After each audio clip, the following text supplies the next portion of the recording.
నీ ప్రశ్నలు నీవి ఎవ్వరో బదులెవ్వరుగా, నీ చిక్కులు నీవి ఎవ్వరూ విడిపించరుగా. ఏ గాలో నిన్ను తరుముతుంటే అల్లరిగా, ఆగాలో లేదు తెలియదంటే చెల్లదుగా.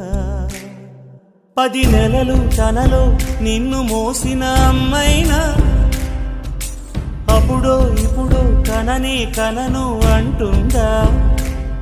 ప్రతి కుసుమం తనదే అనదే విరిసే కొమ్మైనా గుడికో జడకో సాగనంపక ఉంటుందా. బతుకంటే పడి చదువా అనుకుంటే అతి సులువా, పొరపడినా పడినా జాలి పడదే కాలం మనలాగా.